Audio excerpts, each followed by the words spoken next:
Halo semuanya, jumpa lagi di channel Petani Ekspor. Langkah awal untuk menjadi seorang eksportir atau langkah awal untuk memulai bisnis ekspor. Pertanyaan ini banyak banget bermunculan karena mungkin di daerahnya ada komoditas pertanian perkebunan yang bisa diekspor atau produk yang lain gitu ya. Atau mungkin teman-teman sebagai UKM yang sekarang sudah jadi produsen tapi produknya belum diekspor atau baru pemasaran di dalam negeri saja. Atau mungkin ada juga yang sekarang lagi kerja atau masih pelajar yang mau coba terjun di bisnis ekspor. Nah, pertanyaannya, langkah awal yang harus dilakukan untuk menjadi seorang eksportir itu seperti apa? Karena kita mau bisnis ekspor, teman-teman, berarti yang harus kita pahami dulu adalah tata cara ekspor. Nah, terus tata cara ekspor ini kita bisa pelajari di mana? Sekarang 2020 ke sini ya, banyak sekali program-program dari pemerintah, entah itu coaching program, terus program pengembangan ekspor yang lain gitu ya, seperti UMKM Go Ekspor, terus ada program-program pelatihan untuk ekspor, itu banyak banget bermunculan. Termasuk juga mungkin komunitas-komunitas yang mengajarkan ilmu tata cara ekspor. Ada komunitas bisa ekspor, kemudian ekspor akademi dan lain-lain, Mister Eksportir ya, seperti itu. Terus ada juga influencer-influencer di YouTube yang sharing tentang tata cara ekspor. Tapi mungkin di YouTube ini sebenarnya ilmunya lebih padat, tapi cuma nggak runut aja dalam proses pemberian materinya.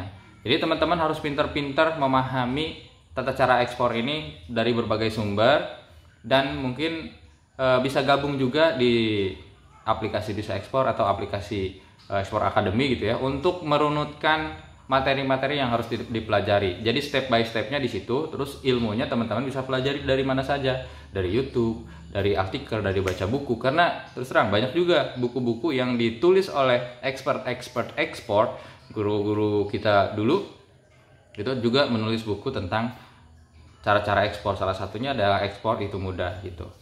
Nah, itu teman-teman. Jadi yang pertama harus dilakukan adalah belajar tata cara ekspor dulu.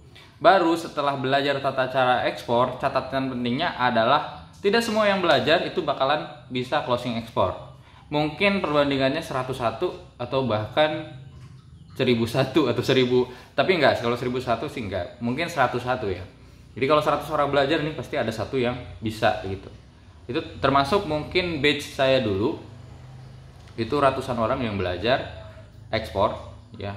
Itu coaching program waktu itu, tapi hanya beberapa orang saja yang bisa ekspor gitu, yang bisa closing. Tapi kalau konsisten, teman-teman yang lain juga bisa nyusul gitu. Itu tergantung daya dukung dari apa ya?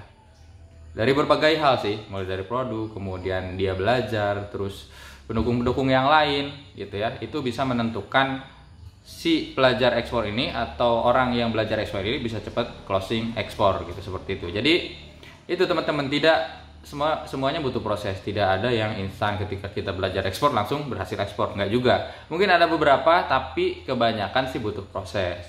Jadi kalau kita sudah tahu tata cara ekspor, nah lebih banyak kita lakukan actionnya, atau lebih banyak kita lakukan ya praktek-prakteknya ya, mulai dari belajar produk knowledge yang benar gitu.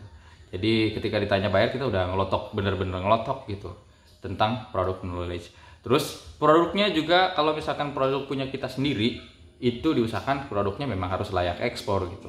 Misalkan sekarang dia punya produk apa, gula aren atau apa gitu ya, minimal ya hal-hal yang standar ya, seperti kadar air, terus juga apa, mesh gitu ya, itu minimal harus sudah memenuhi standar nasional lah gitu ya, sudah memenuhi standar nasional dan lain sebagainya. Begitupun produk-produk yang lain seperti briquette gitu, tentang moisturnya, kekeringannya harus berapa persen gitu ya. Dilihat juga produk-produk kompetitor harus ya minimal sama lah seperti itu gitu. Jadi kita juga harus melayakkan diri. Jadi berbagai faktor bisa mendukung kita untuk bisa ekspor. Salah satunya adalah produk gitu.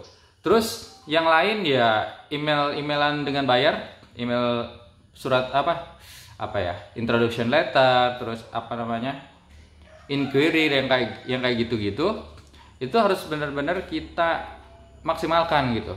Mulai dari introduction ya, kita memperkenalkan tuh nggak cuma sama satu buyer dong gitu, tapi kita harus rajin-rajin ngirim email ke buyer. Jadi semakin banyak email yang kita kirim, misalkan 1000 email nih, biasanya adalah gitu berapa, 100 yang balas atau 10 yang direct ke WA gitu, atau cuma sekian persen, cuma 1-2 orang yang sampai WA-WAan, ya itu wajar sih. Seperti itu teman-teman. Jadi semakin banyak kita lakukan email penawaran, semakin banyak juga prospecting yang akan kita dapat.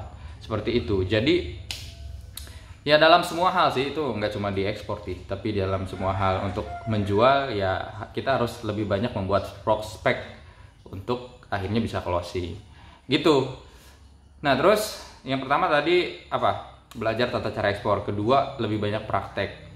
Mungkin itu aja sih sudah cukup ya, sudah cukup. Terus kemudian selanjutnya adalah konsisten dalam melakukannya, mulai dari penawaran ya, terus mencari buyer gitu. Maksudnya mencari buyer itu kan banyak ya, banyak jenisnya, mulai dari ikut acara pameran internasional, bisnis matching internasional, menghubungi ITPC dan ADDAG itu juga bisa membantu, atau KBRI gitu ya, atau diaspora mungkin bisa juga tuh kita manfaatkan. Atau teman-teman punya teman atau relasi yang ada di luar negeri, yang lagi sekolah, yang lagi tugas di negara tertentu, atau yang lagi kerja, bisa minta tolong mereka untuk risetkan di sana, ini produk kita bisa masuk nggak, ada marketnya nggak. Kalau bisa melalui mereka juga tuh, itu dimanfaatkan. Sebetulnya ya cara-cara yang diajarkan itu memang cara-cara yang mungkin sudah ini ya, kebanyakan dari pengalaman gitu. Tapi kita juga bisa membuka terobosan-terobosan baru, sebenarnya cara-cara baru